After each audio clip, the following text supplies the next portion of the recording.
I hate gift giving and receiving. Receiving gifts is so weird. What do you say, thank you? This is Coffee Convos with Kail Lowry and Lindsie Chrisley. I really want you to be in your feels, Kail. That does not interest me whatsoever. I feel very attacked by you. A spirited discussion about motherhood, friendship, family, and life in the public eye. I'm just not with the fakery anymore. There's a fakery bakery around here. Here's Kail and Lindsie. We're going on a trip in our favorite rocket ship, zooming through the podcast world. Hello, Lindsie. What was that? Are we recording? We're recording. We're on air. Good morning and welcome to Coffee Convos podcast. What you doing? I just want to warn you that you may hear Lux in the background. My kids do not have school today for election day. And so whether I was recording here or at my office, Lux would have begged me to come with. So he's doing a craft right here on my desk. And so just want to warn you guys, I'm going to mute myself when I'm not talking.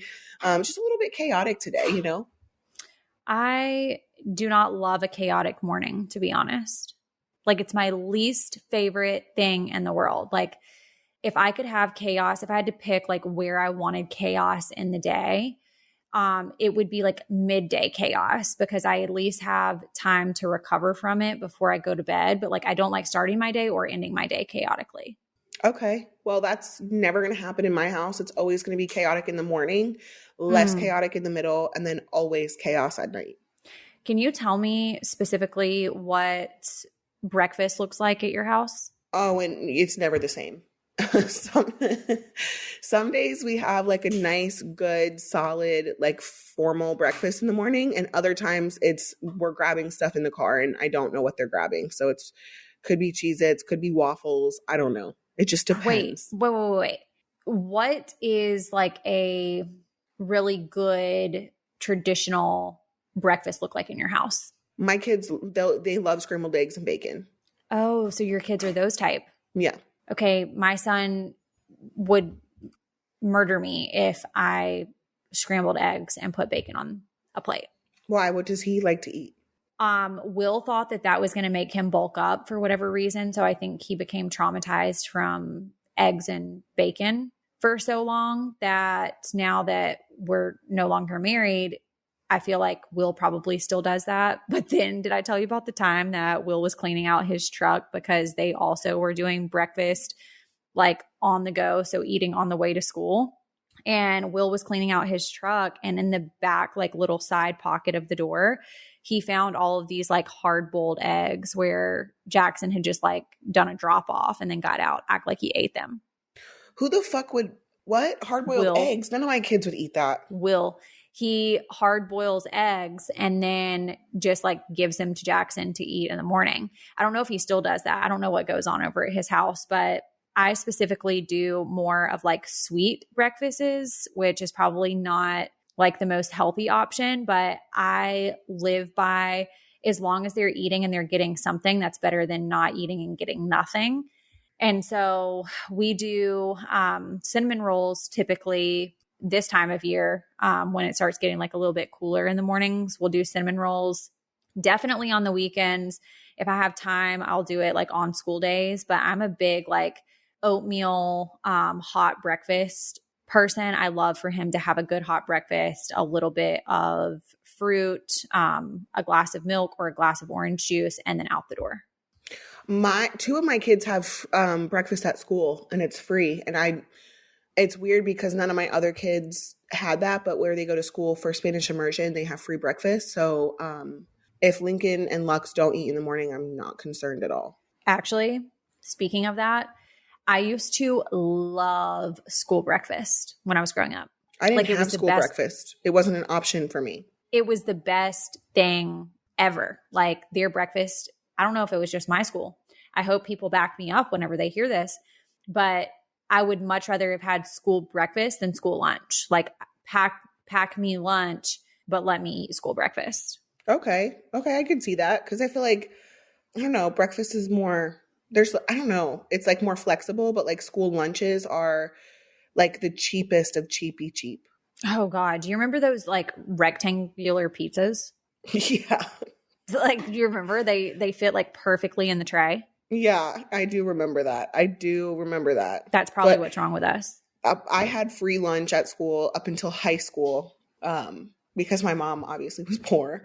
And then in high school, my friend Ariel, she paid for my lunch every single day. My high school had, well, I went to two high schools. My first high school, they had every option for school lunch. Like they had a soup line, they had a sub line, they had a hot lunch line, like they had everything. And it was always so good. So I have zero complaints on that. But my second school, they served Domino's on Fridays and like shit like that. So like high school was way different than like elementary and middle school lunches. Honey, at my elementary school, when you got in fourth grade, you were allowed to do the potato bar. And like I got a potato What? every day and absolutely loved it so much. And I sometimes wake up craving the elementary school potato bar. What does a potato bar include?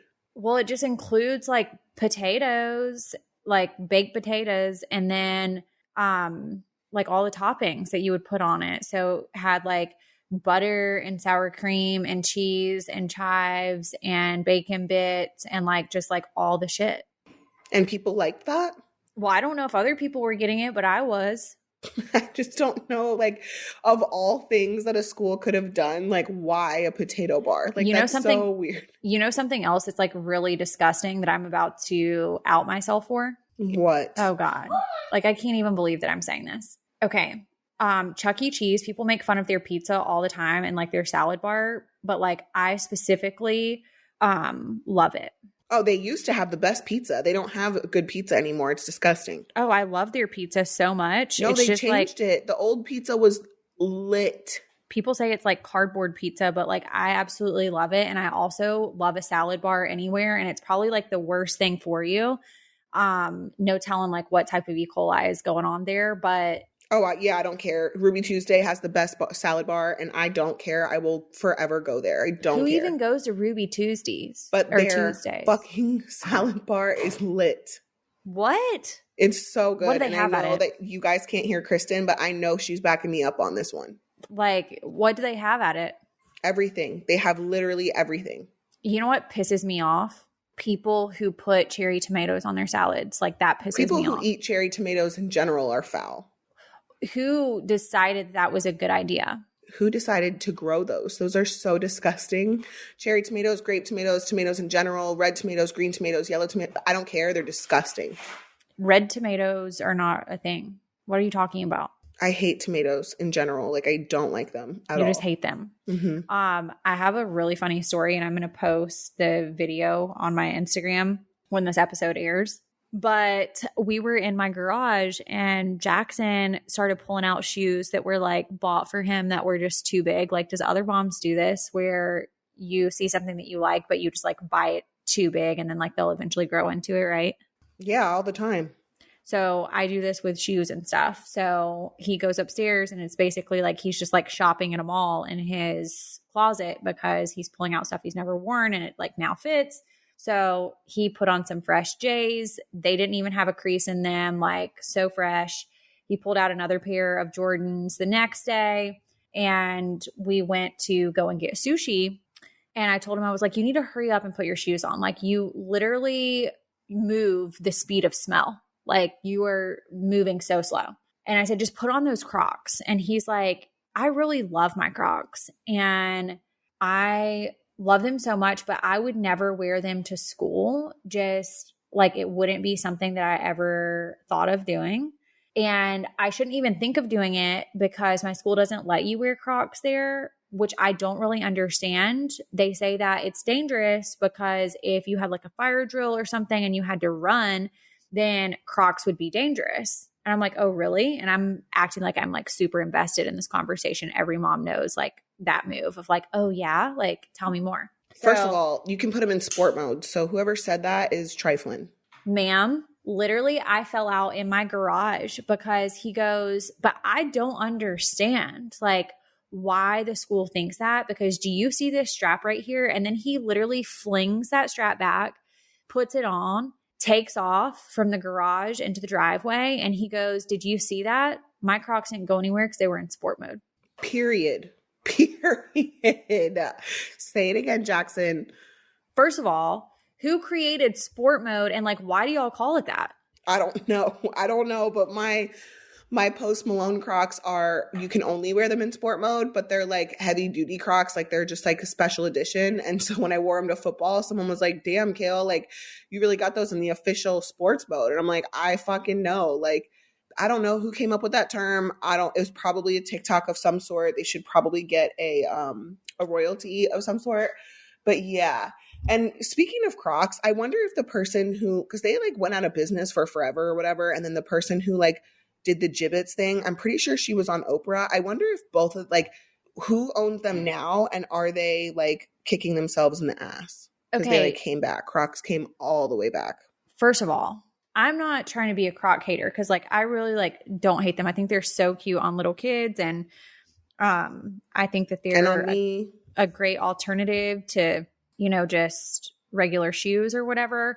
If you're just like bunking around like your house or you like need to like just slip on something real quick to like check your mail or like take out the trash, that's great. And honestly, as we're sitting here saying this, I'm in the process of making Christmas lists and I'm going to personally buy myself a pair of white Crocs because to me, that's the cleanest, like most stylish pair that you can get. I might buy even some of those little things that you stick in it to like decorate it.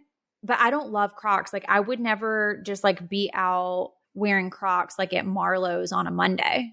First of all, what the fuck is Marlowe's? And second of all, don't put them in your dishwasher because they will shrink in the steam. Stop minding my business because I know that you're minding my business about me washing my shoes in the dishwasher. I'm just telling you that you will waste money if you put them in your dishwasher because they will shrink. That's actually true. I did that to a pair of Birkenstock brand ones like a little bit ago, and I've kind of stretched them a little bit back out, but they do feel like a kind of little bit short. So I'm going to tell you that that's correct. Marlowe's is a tavern, by the way, and I'm pretty sure it's like a chain that might be just in Georgia or it just might be like local to my area. Not very sure. But I love going to Marlowe's. It's the best. They've got great food. They've got great mojitos. It's just a great vibe. I'm just saying I'm not going to be strolling up at Marlowe's on a Monday in Crocs. Like now platform Uggs. I did wear platform Ugg slippers to Marlowe's last night. Coffee Convos podcast is sponsored by BetterHelp. BetterHelp is awesome because they're super convenient, access online. It's all the benefits of therapy. It's convenient, it's more accessible, and it's more affordable. All you have to do is fill out a brief questionnaire to match with a therapist. And if things aren't clicking, you can easily switch. I hit the 3-year mark last month for therapy, and I cannot tell you how much this has helped my life. BetterHelp has connected over 3 million people with licensed therapists, and it's super secure and 100% online. I absolutely love that this is accessible anywhere and it is convenient. If you guys have not tried BetterHelp, everyone deserves to feel their best. And I love getting all the messages from our listeners saying that they have started their BetterHelp journey. It is literally so easy to just get started. And they are the world's largest therapy service. They've matched millions of people with professionally licensed embedded therapists. And you're going to get all the benefits of in-person therapy, but it's just more convenient, more accessible, and more affordable. And you're not going to have to worry about waiting rooms, no traffic, no endless searching for the right therapist. So you can get unstuck with BetterHelp, learn more, and save 10% off your first month at betterhelp.com/coffee. That's BetterHelp, HELP.com/coffee. What is Marlowe's? I don't know what Marlowe's is. It's a tavern. It's like a tavern, like a place where you go to eat and get drinks, like a restaurant, but it's a tavern. Okay. We don't have those here.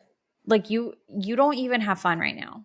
Like I feel like I sometimes will just be out having fun and I'm just like at the local taverns and like you're just not. No, I have too many kids for that. Like it's just for me to go out and then for me to come home. Going out is not fun because I don't know, like even if I'm out, like I'm not a drinker, you guys know that, but even if I don't drink and I'm out late, getting up early with 4 kids is a different kind of like dysfunction that I just can't. Like I need my full I need to sleep as much as possible because I already suffer from insomnia. So going out and then coming home and then having to wake up at the ass crack of dawn with kids is not a good time for me. So I just don't go out. Like if people want to come visit me, come stop by my house for a couple hours and then they go out, perfect. That sounds good.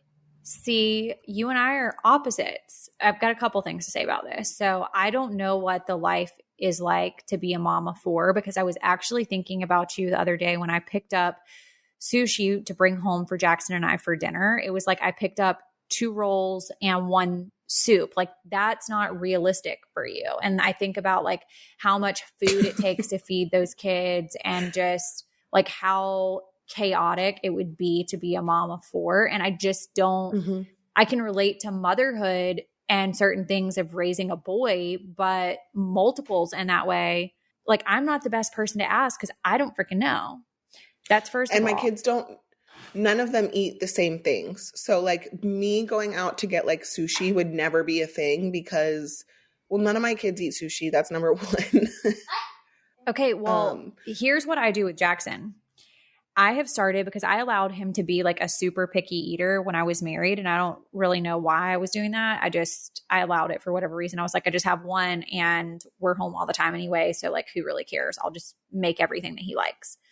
But now I have found myself in my singleness and doing things on my own where I want to go to a restaurant and he's with me and I'm like, okay, we're going to go to this restaurant, but you're going to find something on this menu that you'll eat. Like you don't have to love everything that's here, but you need to try something and you need to find something that you like, because I pride myself on the fact that I am a picky eater, but I can go to pretty much any restaurant and find something on the menu that I'll eat.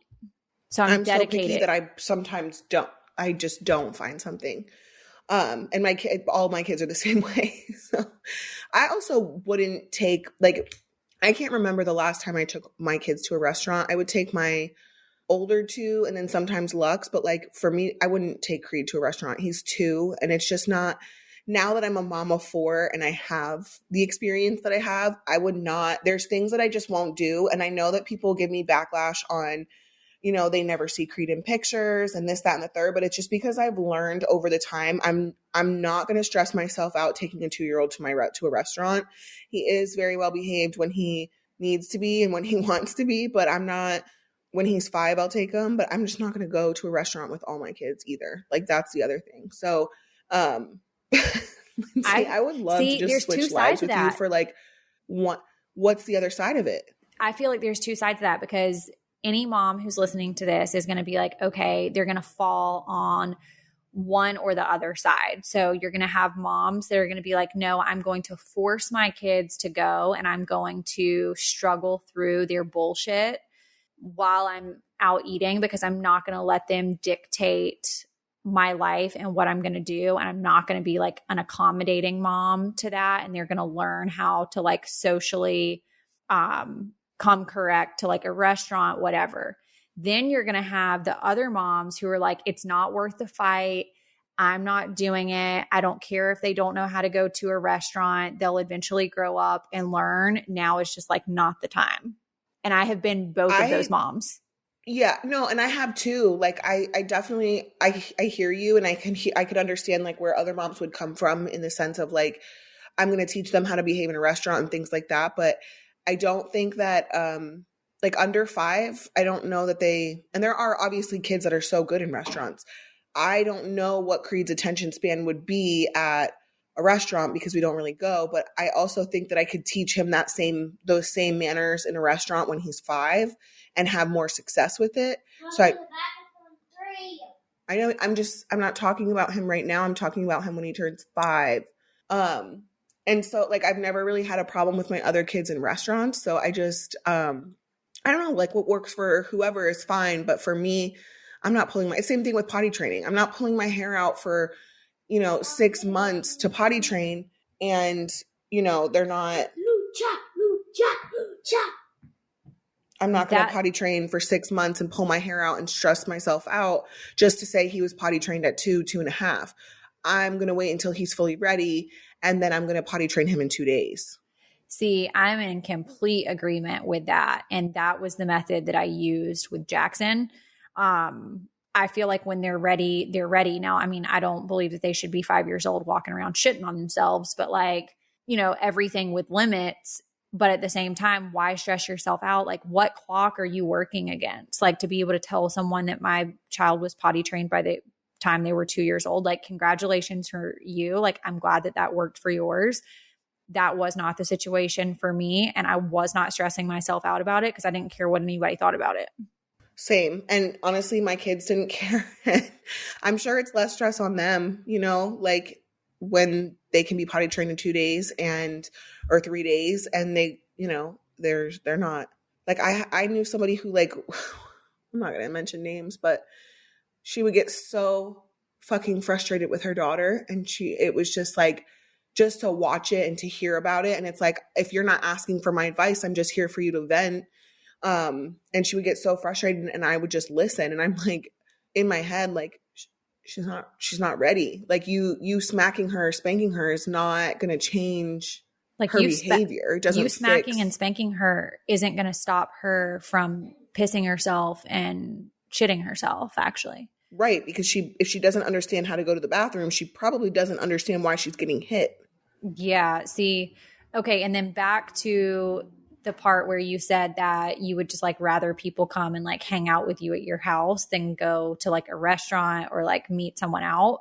I feel the exact opposite of that actually, because I like knowing whenever I come home, I have control of my house and know that like when I come home, it's because I wanted to come home and I'm ready to come home and I'm ready not to be around anyone. And I have a big thing about like people overextending their welcome and just like not freaking leaving. That sounds so rude, but like it's true. I also had that problem, and I know that we've talked about it over the years. Like I've struggled with that in the past, but now my visitors are very few and far between, and they're usually during the day. They're not typically at night because people know that I go to bed at between 8 and 9. Like when my kids are in bed, I'm also in bed. I love that. Wait, so we had this question come in on Coffee Combos since we're talking the Facebook page, but since we're talking about going out to eat, it says little backstory, 15-year marriage. I stayed way too long, 5 kids later, single for a year and a half, working 3 jobs. I'm finally going on casual dates just to see. Friends have encouraged, no hookups. The question is, the men that I tend to date are pretty traditional with paying, but I never assume and never go on a date for a free meal or drink. If I don't have the money to cover my portion of the date, do I cancel? They've got to know money is tight if I have 5 kids and I'm working 3 jobs. I feel like there's a lot to be said about this. I mean, I think it's very responsible of her to have that thought and to think like that. I think she has the right mentality because you just never know, even though they are more traditional. And I do think that if someone is okay going on a date with her, having 5 kids, they should know that money is tight. They should understand that. And so I do think it would be okay to cancel if you don't have money, or just simply let them know, hey, I don't have the extra funds right now to go get dinner, but I get paid, next week or whatever, or maybe in the next 2 weeks, and I may be able to do dinner then. And then they're either going to offer to pay or they're going to say, okay, and they're going to take you up on that, and I think that they'd probably be more respectful that you even considered, that you could split the bill versus that assuming that they would pay for all of it. So I feel like it seems to be very responsible.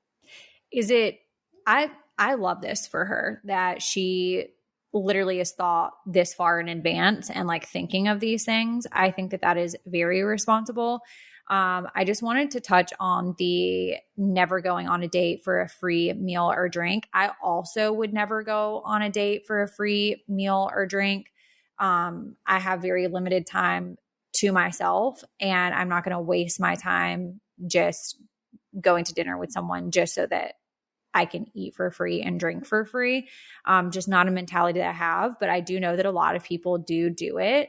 And for me, that's just a time suck and quite frankly, just like a waste of time. If I don't have any interest in you prior to going on the date, I'm not going to go just so that I can do that.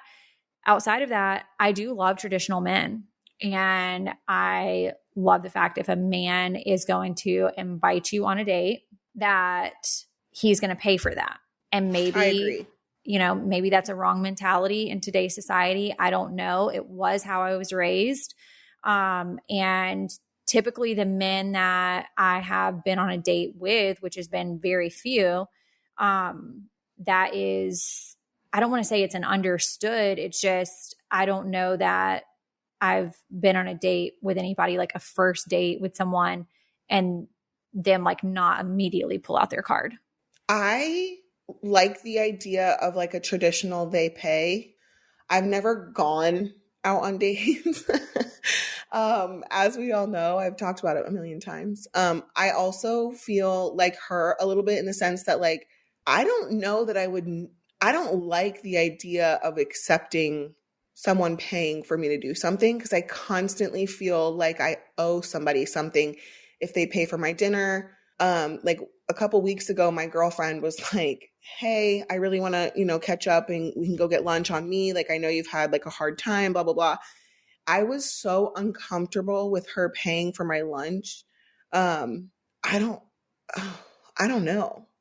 See, like I want it to be traditional and I agree with what you're saying, but I also don't know how to accept that. Like when you go out to dinner with somebody like, and they pull out their card, like, are you just like, thank you for dinner? Like, what do you, like, honestly speaking, like, what do you say and how? Because I feel like I overcompensate too. Like I overthink them, like if they were to do something for me. well, yeah, because it's like an uncomfortable thing. Like you feel uncomfortable with someone doing that. And I love for anyone to know, like, okay, I don't need you to do this for me, but if you want to take me on a date and you want to pay, then like, thank you so much for that. And thank you for like caring enough and being a gentleman enough to do that.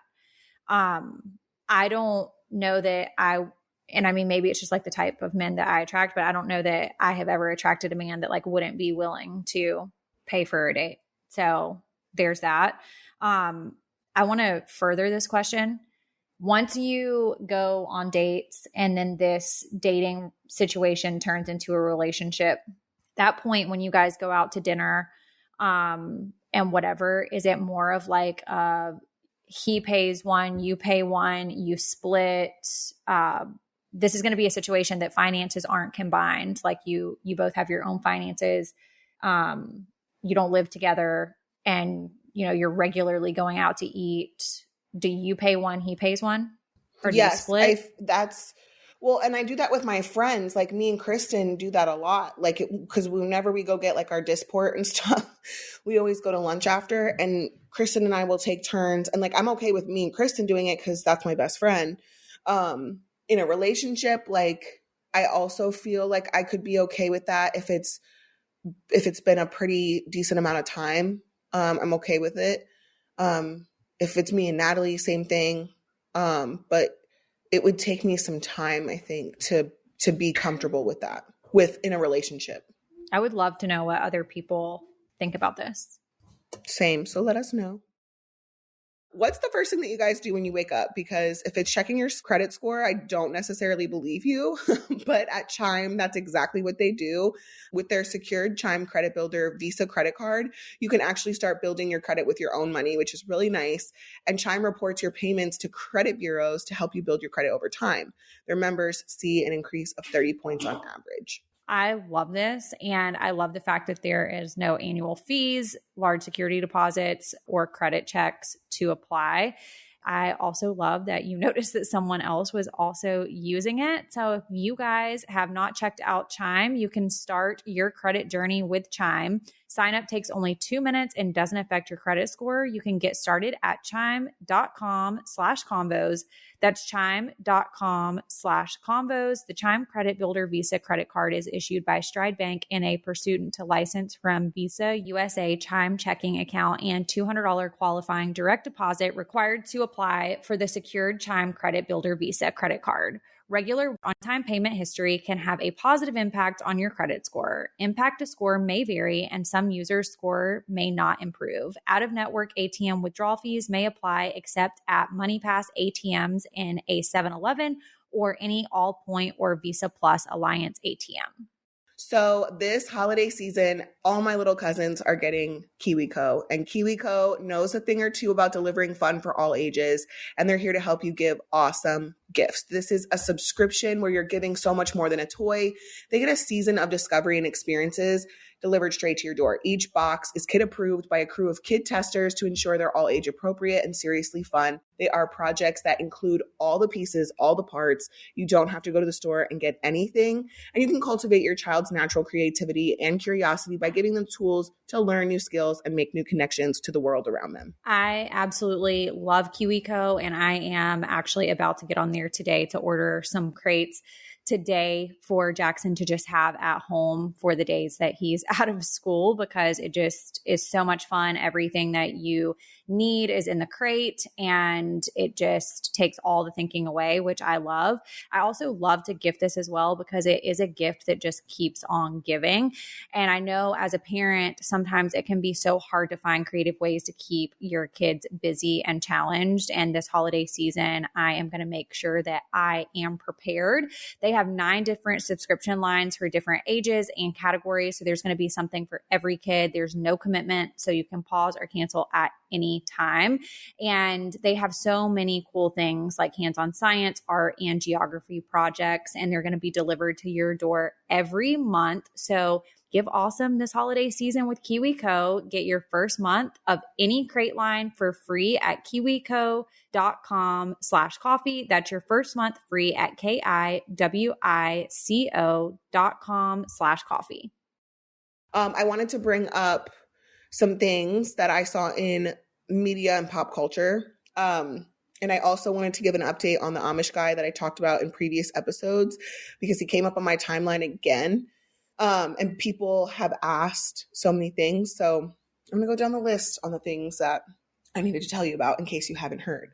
So the Amish guy that we referenced before, like in previous episodes, he did a TikTok, and I saw it this morning, where he talks about incest.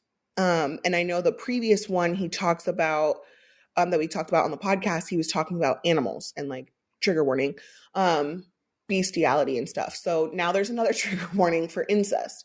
And he basically says that in the Amish community, they cover it up by, if someone is to, have incestuous relations, get pregnant, other people in the Amish community will take the baby. They basically give the baby to other people in the community to raise, to cover it up, so that they don't have to deal with it and it goes away.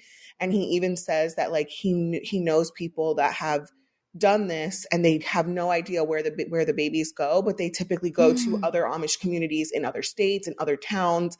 And basically it never happened. So I wanted to say all that because I thought it was very interesting, and they'll do anything to protect the Amish community and make sure that, like, the outside police enforcement and things like that don't get a hold of it. And so I thought that was really interesting, because there's rumors of incest in the Amish community, but I don't think that I've ever heard someone that was in the Amish community ever speak on it. So I wanted to give an update on that, and we can post the TikTok on the Instagram. Wait.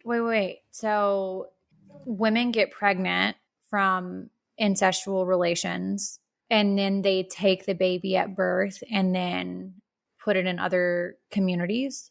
Yes. So he describes one guy in particular who, again, trigger warning, was having relations with his daughter who had Down syndrome. And she had, I believe, 2 children by her dad, and they gave the children away to other Amish communities. See, that to me, I want to be very careful whenever I say this, because I'm so triggered by that. Someone to take advantage of someone with a disability in that way, in an incestual relationship, to get that woman pregnant and then to strip babies from her. The damage that is being done there is disgusting. I also think that it's really sad if women are in a situation to where incestual things are going on, they become pregnant, and then their children are stripped from them at birth. Like, the mental and emotional damage that is being done to those women is sickening. Oh, I absolutely agree. And it's not always a situation of incest where someone is, mentally challenged or has, a rare disease or anything like that. Sometimes it is like perfectly healthy. I'm trying to word this correctly. People, and they still have their children stripped of them. However, in the same video, he also touches on the fact that the Amish community will sometimes grant cousins to be married. And he says that in the Amish community, basically, like, if you have relations with someone, you're instantly married. But if it's an incestuous relationship and you get pregnant, they will not result in an instant marriage, because they want to protect and basically hide that.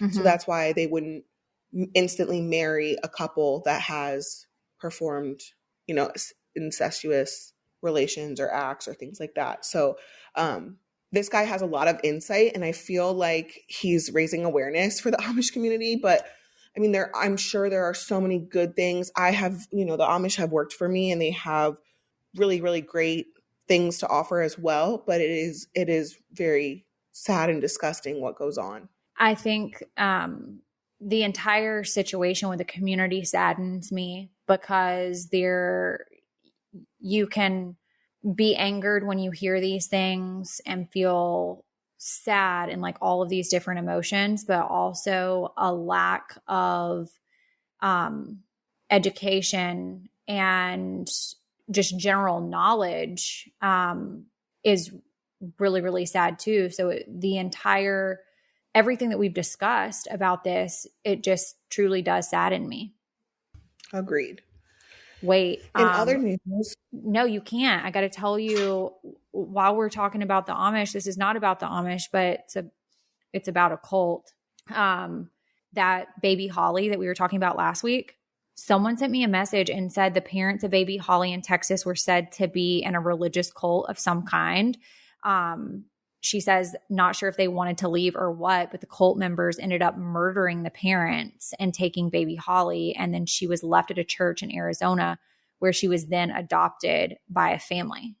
Okay. So, wow. Just goes back to everything that we've said literally about religious cults. Like, I don't even have words for that, because I remember I said when I was reading that two women found her and they dropped her off at a church or whatever.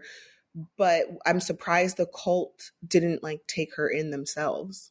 I know the whole thing's weird, but I just wanted to give you an update on that. Like, update. Okay. So did you see Jessica Simpson's Pottery Barn ad? I did. I didn't. I just saw like people talking about it. So I texted Alexa and I was like, can you like break this down for me? Cause I don't know like what's going on. Is she okay? So I don't know. I don't want to say.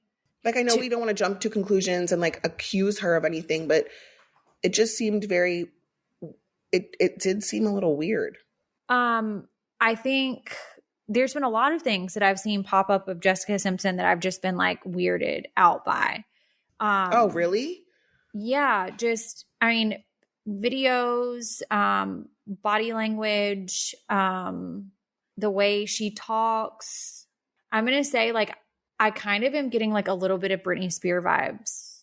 Well, and that's what I was going to say. It's like, I'm not trying to be gossipy. I'm trying to like, I hope she's okay, because I don't want to make the same mistake that, at first with the Britney stuff, I think people were like laughing at her, almost laughing with her, thinking that it was kind of like a joke. And then it ended up being really much more serious. I don't think that people want to make the same mistake with Jessica Simpson. I just genuinely concerned, because first of all, I love Pottery Barn, and I did Lincoln's whole room in Pottery Barn teen. Seeing the video, I was actually like really concerned, and I'm actually surprised, I guess, that Pottery Barn would release that. Well, so, also the way that she was talking as I was watching it, I was like, well, maybe she had been drinking, or maybe there's like some type of substance that's like involved about it. immediately whenever I saw it. And because I follow her on Instagram, and she actually spoke out about the concerns for the video and clapped back at the haters, I guess, said that she's been sober for 5 years. So sober. So she had a problem before? Yeah, she did. So she had struggled, and I think her book's called Open Book. I think I read it, and it talked about her sobriety in there and kind of like her whole journey with that. And she said, as much as I have learned to block out destructive noise, people's comments and judgments can still hurt deeply. And she said most important thing that she had learned through the last 5 years without alcohol being a guard for escapism is that she can and will always get through it. I think for me, when I was watching it, I just very much got some Britney Spears vibes, but you also have to understand the amount of scrutiny that these women have been under throughout the years, just with being, pop stars, or is that what they were called? Like pop stars? Pop stars, yeah. Struggling with body image stuff, weight loss, weight gain, her becoming a mother, going through a divorce, dealing with substance abuse issues, and then coming out of that and kind of like reinventing herself and coming back into, I wouldn't say that she was ever really out of the public eye, but like making herself more present in the public eye now. I think that there's a lot of things that people just don't realize that people battle with behind the scenes. And to me, this is one of those situations. I don't know. I'm rewatching it right now. And I don't know. Like the first time I saw it, I was like, that's weird. Now I'm watching it over and over just to see. And I actually don't think it's as bad as people are making it out to be. So I'm like, I'm going to send it to you. I don't know. It doesn't, now that I'm rewatching it, I don't think it's as bad. I know it's hard being in the public eye and, whether there is or isn't something going on. I hope that she's okay. And we can end it on that note because, Aaron Carter news is also really big in the media right now. And that to me is so fucking heartbreaking. I followed him. I had one of his albums when I was a kid, and I had like teenage heartthrob for real. Like I lived for him on Lizzie McGuire. I actually saw his brother, Nick, when I was a teenager at the Beverly Hills Hotel. He was at the pool and I was at the pool with one of my younger siblings. It was either Chase or Savannah. And like, I just wanted to let you guys know that I did see him in person one time, and I definitely fangirled, and I just wanted him to think I was hot in my bikini. Yeah. Out. Big fan. You like talk to him? Yeah. At the Beverly Hills Hotel pool. Oh my God. When I was a teenager. First of all, I love the Beverly Hills Hotel. Literally one of my favorite places, but can't really afford it now. Anyway. So sad. Literally. I didn't know that he was a victim of his parents taking his money. Oh, wait. I didn't know that. Yeah. His parents were taking his money, and in California, there's some sort of like child star like rule that I think it was like 2 or 20% of their income has to go in an account. It's called a Coogan account. Yes. Thank you. Mm-hmm. And they have to basically preserve that money or whatever. They ended up taking the money. And then he talked about in an interview, Aaron did, that this same day that his parents told him that they were getting divorced, he did MTV Cribs, and he had to act like everything was fine to film the MTV Cribs episode. And he was like, everything as I knew it was going to change. And he described in the interview, he describes it as like, all of that's going to go away. And in my head, when I was watching that, I was like, how fucking sad, because that's actually his money and his hard work. And I don't know if it was the same interview or a different interview where he talks about, he dedicated over 20 years of his life to his fans. And, at the end, they all kind of turned on him because he did struggle with addiction, and it broke my fucking heart. Like it literally broke my heart. And I know that people were concerned. He had been in TMZ lately. with the back and forth with his son's mom. The whole story is so heartbreaking. And I know they already lost a sibling. I think there was 5 Carter children, and they had already lost one to addiction before. I'm going to go back to what I was saying about Jessica Simpson, Britney Spears, Aaron Carter. I feel like when you reach a level of success and you're making that kind of money, essentially as a child, and your parents are allowing you to do that work, and you're out here living what you think is your dream, and then they're literally robbing you behind your back. I couldn't even imagine what that would feel like. The amount of scrutiny, mental and emotional things that these kids and that type of business would have gone through is so sad. And it makes me really think, like, when I see young child stars now, the writing's on the wall. If you don't read a room and realize what's happened to all of these people, it's just so sad. And you see it with Disney stars, Nickelodeon stars, so sad. And it almost makes you wonder, like, were there underlying things that were going on mental health wise prior to them getting in this business? Or did this business cause them to have the amount of mental health things that are going on now? Because I do believe, based off of some videos and stuff that I saw of Aaron Carter, that he very much was struggling mentally and emotionally. And I'll go out on a limb and say there's definite substance stuff that looks like that he was engaging in. Also, I just want to touch on, I'm going to say allegedly for all of this. Allegedly, Aaron's parents did this behind his back. It's been floating around, but I just want to correct myself because I don't want to spread more rumors. Allegedly, but there's TikToks, there's articles, there's all kinds of things that are saying that his parents did this, and the whole thing is so sad. I was a little shocked to find out what the addiction was. I don't know if you know. I don't. What it's allegedly huffing air, compressed air. Wait, what? Yeah, I guess that's like a thing. It's like aerosol cans, maybe like keyboard cleaner and stuff like that, and he like huffing them. Yeah, that was the addiction. Yes. Oh wow. Which is something I've never heard of. Like, I've never known anyone to ever do that. And also, Lux is spraying my plants, so if you hear any spray, that's Lux is spraying my plants for me. Alexa told me that it was big in the 90s, like huffing. Really? Yeah. Which is, I've never, like, I feel like that's a lot of work. It kind of goes back. Allegedly. Kind of goes back to the gasoline thing that I was telling you about. Like, is that the same thing? Like, people who enjoy like those types of smells, or like, is it an actual? No, I don't think so. I just don't know, like, what would make someone, I'm not judging at all. I'm just genuinely curious, like, what would make someone try that and get high off of it?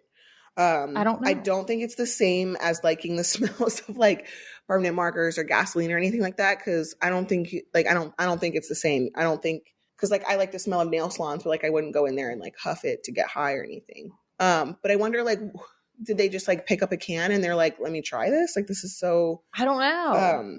Or just chemicals, I guess. But that allegedly was the addiction. And allegedly he was found in a jacuzzi tub or a tub of some sort with compressed air cans nearby, allegedly. So but would that kill you? It's just heartbreaking. Well, I think being high and then being in the water, he drowned. Okay. Yeah. I did see which is on so TMZ. Fucking heartbreaking. I did see on TMZ where there was like some type of call where it was released, which I just want to go out on a limb and say TMZ and some of the stuff that they release is just like so completely insensitive. In times that people are grieving, going through extreme emotional or mental struggle, and some of the stuff that's released, I'm just like, who clicked publish on that and like felt good about it, right? Like, who, because it was talking about a 911 call or something, saying that they were trying to administer some type of Narcotan or something like that. I don't even know what it's called, but Narcan. yeah. And Or I guess that's Narcan. used for, bringing people back. yeah. Yeah. Yeah. But just wanted, It's TMZs. They don't hold back on anything. It's kind of sad. nothing. I actually just sent Claire to somebody who is doing renovations at their home. Claire, it changes the game for paint. So I love this because you can literally get paint swatches sent to your house and stuck on your wall instead of actually physically painting your wall. I love this. I haven't painted my house yet, but I'm using it in order to start to get the colors together for my home. This is paint you can feel good about. It's paint with peace of mind. And I just love the idea. The whole company is just makes things so much easier and hassle-free. I personally love the fact that you can just stick the paint on the wall without actually having to do any work, and you see exactly what it's going to look like. I think that that is so amazing, and it's hassle-free and super streamlined. So it's super easy to just stick it to your wall and you can see exactly what it's going to look like. For me, I am definitely the type of person that I have to see it and visualize it before I commit to something, and I want to see it for a little while. So you just stick that little thing on your wall and you can just peruse by and see what it's going to look like. And for Kail and myself, we want to have beautiful homes that do reflect our personal style, and paint is one of the easiest and least expensive ways to totally transform your house and make it feel more like you. So I think that you guys should definitely check Claire out. Go to claire.com/coffee combos for 10% off your order. That's claire.com/coffee combos for 10% off. CLARE.com/coffee combos. We are going to talk about how I order Green Chef all the stinking time. I am not a good grocery shopper. I am not a good cook either. And so Green Chef is so great for me. I was actually looking at their weekly menu, and they have Monterey Jack beef patties, which is something I totally would jump on. And then they also have a holiday beef tenderloin supper that I think I'm going to jump on as well. And if you guys have not tried Green Chef, it is so great. It is a CCOF certified meal kit company, and they make eating so easy. It's going to fit any lifestyle. And if you are keto, if you are paleo, vegan, vegetarian, gluten-free, or if you're just looking to eat more balanced meals like me, Green Chef is going to offer a range of recipes to suit your preferences. Okay, so they also have expanded their menu, which is really nice, and they're offering 10-minute lunches, which is perfect. So Green Chef's new exciting ingredients, recipes, and delicious meals support a healthy lifestyle. Eat well without sacrificing taste. That's a big deal for us. And I love that my kids eat this stuff. Green Chef is the #1 meal kit for eating well with dinners that work for you, and obviously now lunches. Green Chef is also the only meal kit that is both carbon and plastic offset. So they offset 100% of their carbon footprint as well as 100% of the plastic in every box, which Lindsie and I love. If you guys want to try this, go to greenchef.com/combos135 and use code combos135 to get $135 off across 5 boxes, and your first box ships free. Again, go to greenchef.com/combos135 and use code combos135 to get $135 off across 5 boxes, and your first box ships free. I did want to get into some listener topics, just because we've gotten so many things in the Facebook group recently that I don't want to get behind on it. One of them was a scam of daycare. It said a woman reached out to 6 to 7 daycares and none had slots open, and there was a wait list. That's normal. For 2 years. $1,912 for one child, and she has 2. I know that it's pretty standard that if you have more than one, that there's a discounted rate for the second one, but still like a little over $1,900 for one. Kristen, correct me if I'm wrong. Did last year when Creed and Lux were both in there, did they get a discount? I don't think so. No, I had 2 kids in daycare last year and I did not get a discount, and I paid tuition up front, and I think the discount was $200 for paying in full for the whole year. Wow. Well, it says, what are the alternatives when both parents need to work? And I think this is something that probably a lot of parents deal with like these wait list types of issues. I know my ex-sister-in-law, I believe she had put her son on a wait list for school. And I think her sister-in-law had put a baby that wasn't even born yet on a wait list for school ahead of them being born, so that they were already on it for like 2 years before they went to start school. Yeah, I asked actually before Creed was born, I asked if I could do that, and they said no, because I wanted to hold his spot. I've also faced that, especially when I had Isaac as a single parent. You know, it was completely different. There was wait list. Absolutely insane. I think the alternative is at this point, private nannies, which are around. Some of them, I'm only going off my own experience. Some of them are relatively similar in pricing to daycares, or an au pair, I think. I have a friend who, she's actually just left Delaware. She moved somewhere else.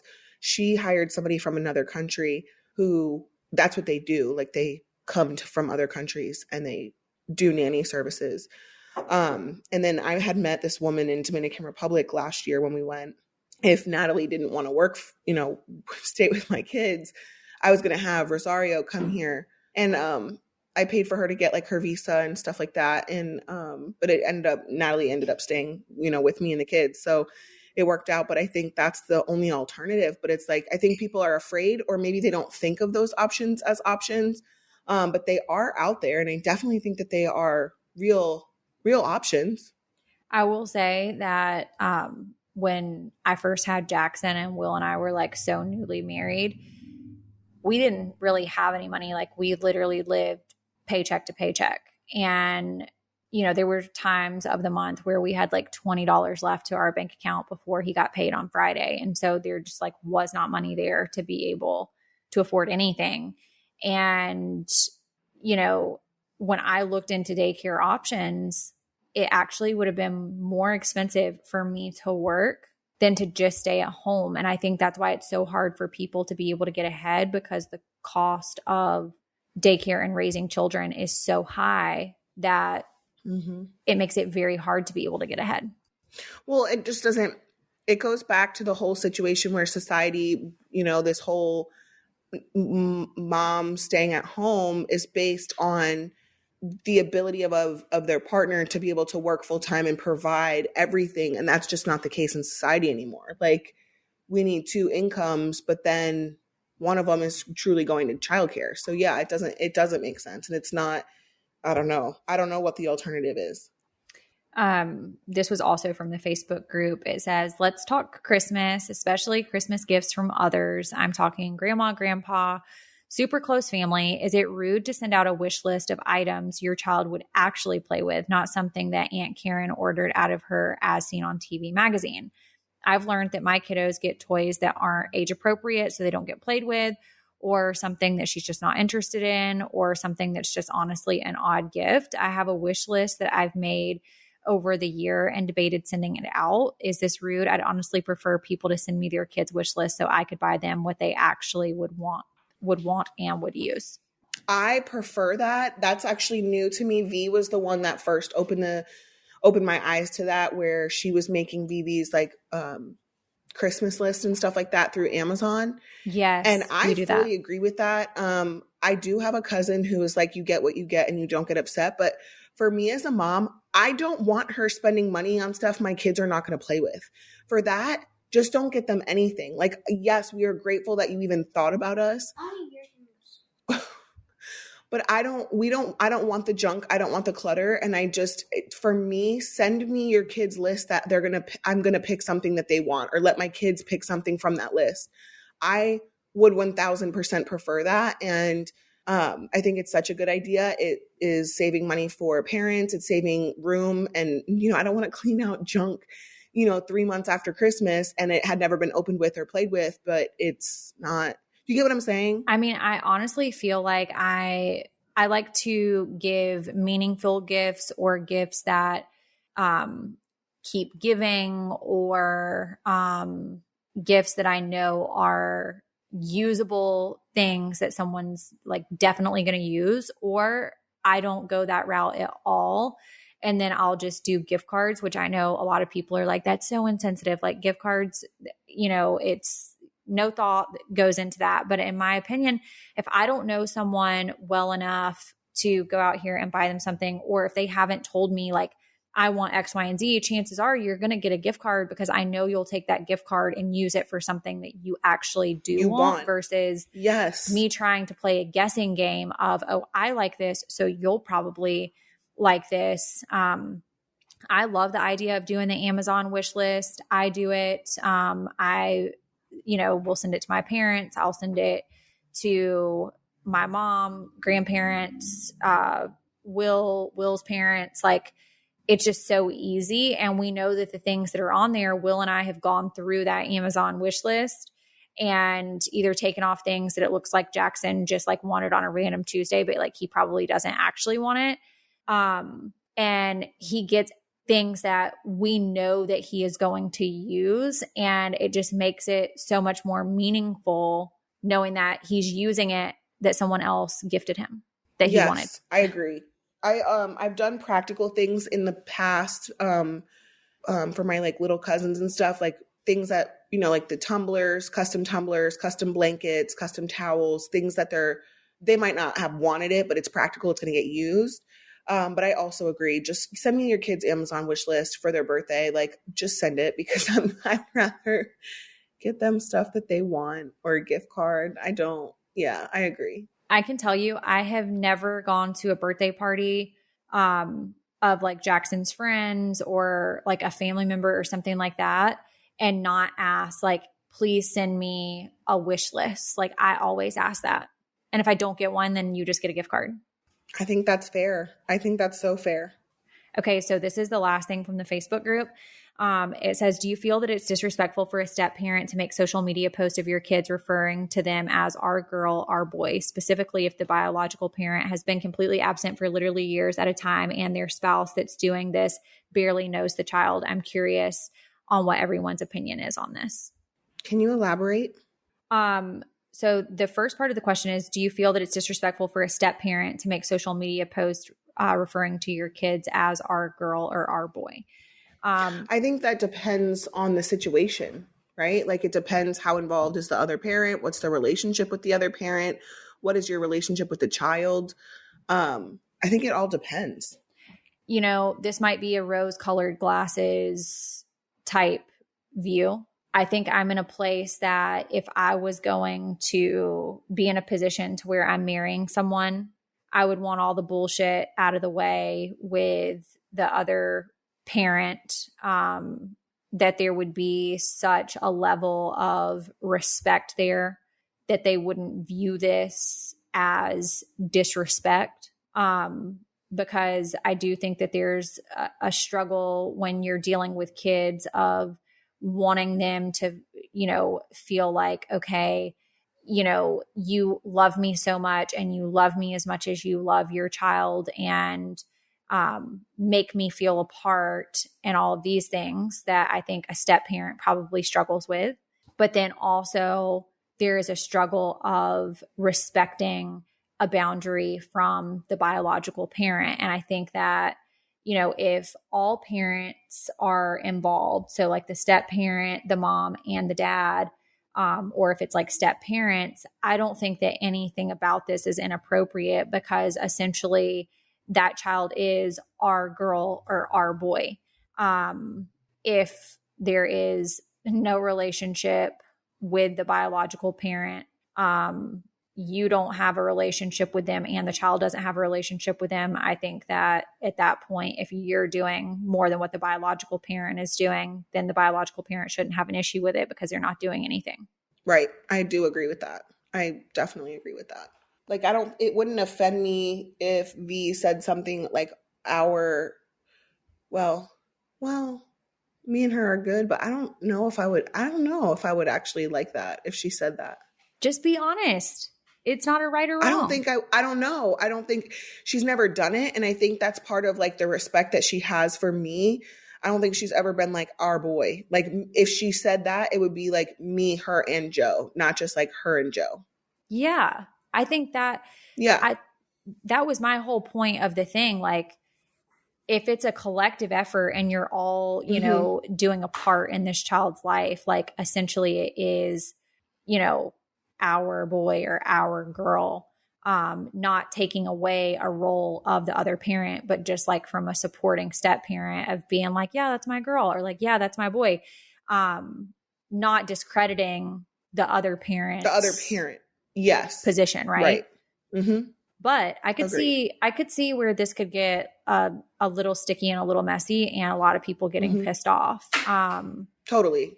I think in a dating situation, if someone did this and it wasn't like a marriage situation and you knew it was like more of a permanent thing and you're just dating, and I saw something come up on Facebook and someone was like, this is my boy. Like, no, he came out of my twat. So like, he's not specifically, and you're not permanent yet. So don't be putting permanence on this until it's permanent.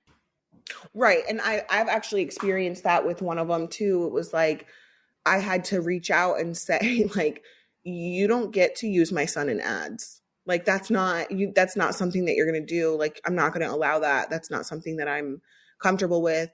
Like stuff like that. And, if it's one of the things where it's like, oh, that's my boy, like in a friendly way, I feel like that's a little different, but referring to that, just, yeah, no, I agree. It can get sticky. All right. There's no truer way to say I love you than by taking care of each other. And that's why this year, the gift of health is all you need. You know, that was the word of the year for me. And with Everlywell, you can find 30 plus at-home lab tests, vitamins, supplements, and more for every person on your holiday list. I love this because you can get your results at home for a fraction of the cost that you would, you know, get these results at a doctor's office or a physician, and you can take the results to your physician. So I highly recommend this, especially for the holiday season. I know it's been a tough season with all kinds of things, but Everlywell is a digital healthcare designed for you with personalized results and accessible tools for long-term health. I am big on gifting things to people that are practical and things that they'll actually use. So I think this is a phenomenal gift idea. And they have so many different tests you can choose from. So over 30 at-home tests.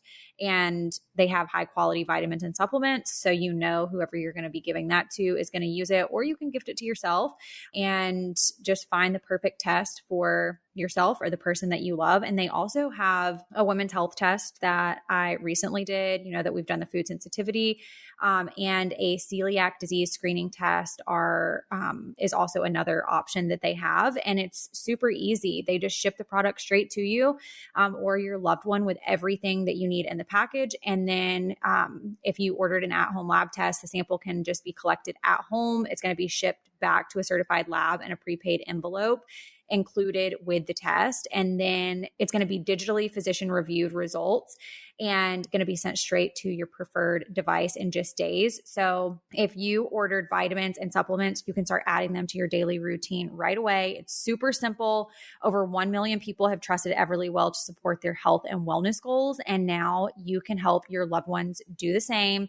The gift of health has never been so easy to share than it is this holiday. So for our listeners of Coffee Convos, Everlywell is offering a discount of 20% off an at-home lab test at everlywell.com/convos. That's everlywell.com/convos for 20% off your next at-home lab test, everlywell.com/convos. Speaking of sticky, you want to do foul play? Sure, hun. Sure, hun. Sure, hun. Okay. Wow, it's a long one. Did just want to do a little PSA. If you guys want to hear more foul plays, whether they be like sexual foul plays or other things other than, you know, like shitting on yourself stories, then just you guys have to submit other stories. Like, we can only read what we get. Yeah. So, you know, you want to talk about something else, then just submit it and you'll give us more to be able to pull from. But everybody shits themselves and then wants to tell us about it. So, yeah. Okay.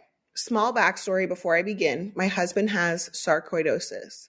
It affects his lymph It affects his lymph nodes and lungs the worst. His lungs are very sensitive to the point where he gets in and out of the shower. The humidity messes with him so much he immediately starts gagging and dry heaving. He does this every time he goes outside too. He does this from drinking hot things as well, like coffee. Fast forward, we were having sexy time the other day and he wanted to do 69. Cool, I'm down. Well, recently, I'm not sure why my body has started to embrace squirting. I literally never know when it's going to happen. It just happens. So he's doing his thing, and this gentle man giant literally throws me off him and immediately starts gagging. He's so embarrassed and starts apologizing and said it changed. The taste changed. Why did it change? It changed, and it hit me. I started to squirt in his mouth. Y'all, lesson learned. If your partner has the disease, process abort mission when he asks to 69. Also, just to touch on that, it has been proven now, and it's all over TikTok. It has been proven via testing with ink into your bladder. Squirting is, in fact, a majority of it is pee. It's like, I don't want to misspeak, but it's like 70 or 80% of it is actually urine. With other hormones. And that is in a study that they did with dye in your bladder and then having a number of women make themselves do it. It comes out and it is urine, most of it. So I didn't know that like people 69'd like on the reg. Like I didn't know that was a thing. I thought that was like give it the good old college try. And then like once you get past that phase of your life that you're just like not doing that. No, that's a way to spice it up, right? No, there's nothing about spicing it up with your asshole in someone's face. Like that's all I would be thinking about if that was the case. Like I am just not a fan of 69 at all. Okay, well, speaking of that, I'm going to send you something and I really need you to tell me if you think it's real or fake, okay? You're sending it to me right now? Mm-hmm. Is it you 69ing? Good. I would never send you pictures. Yes, you would, 69. Liar. Okay, I need you to tell me if this is real or fake right now. Okay. Let me know when you get it. Okay. Oh my God.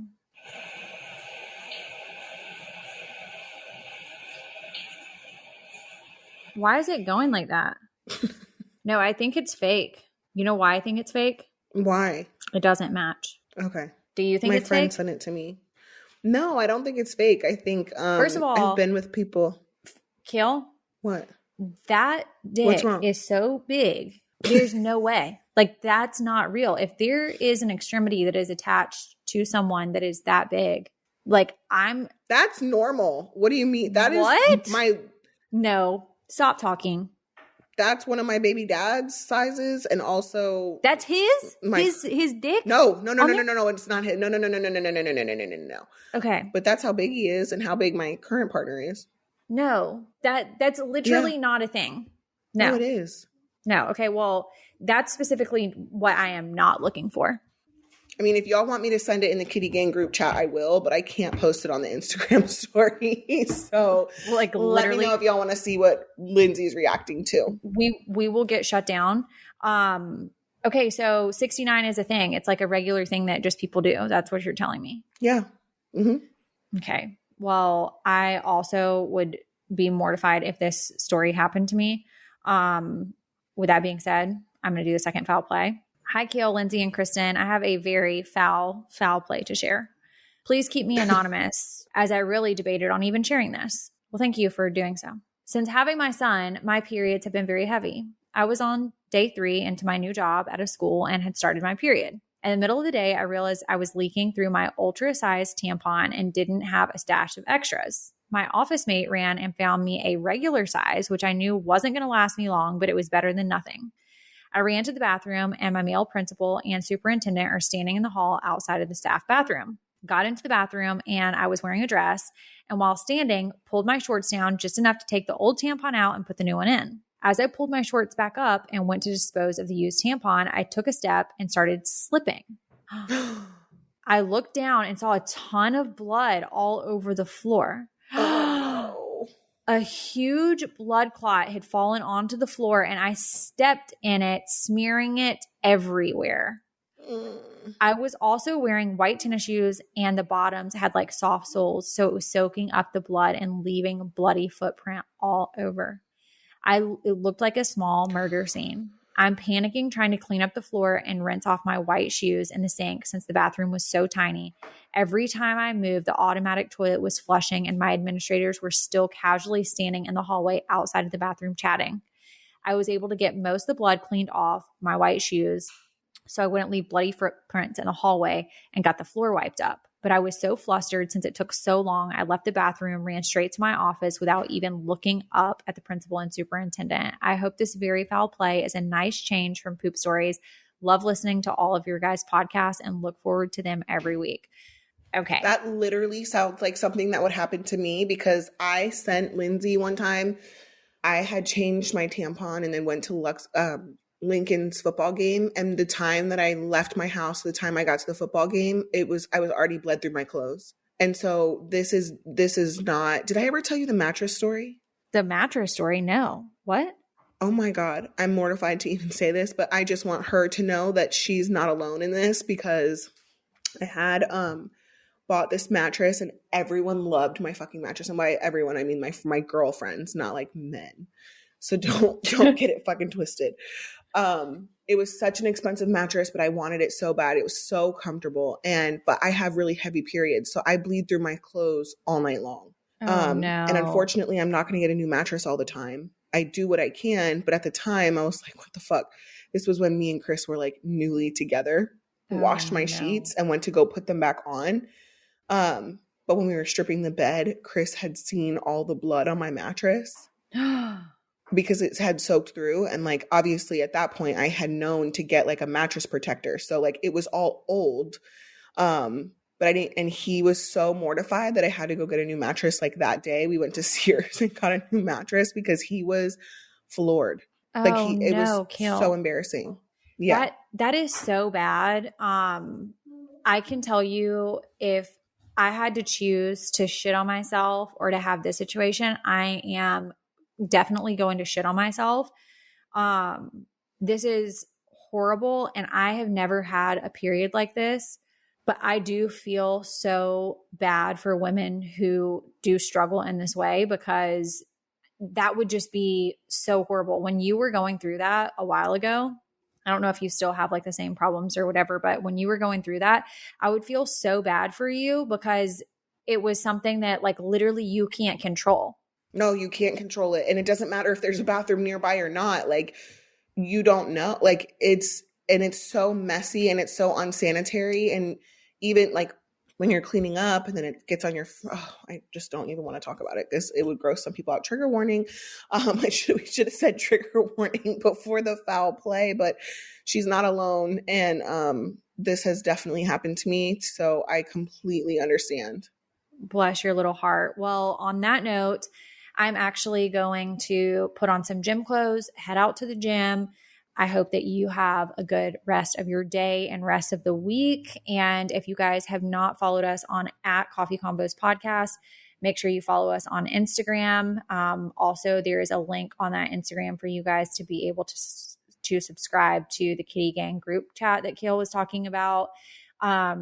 Also, if you have not subscribed to the show, you can do that on any podcast app and always first at Podcast One. We hope that you guys have a great week and we'll talk to you soon. See ya.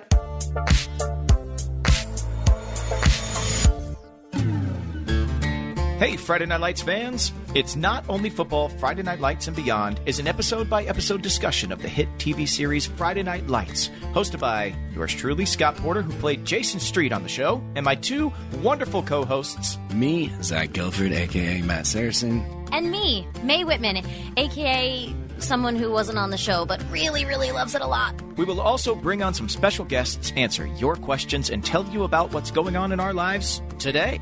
It's Not Only Football, Friday Night Lights and Beyond, coming soon wherever you get your favorite podcasts. Clear eyes, full hearts, can't lose!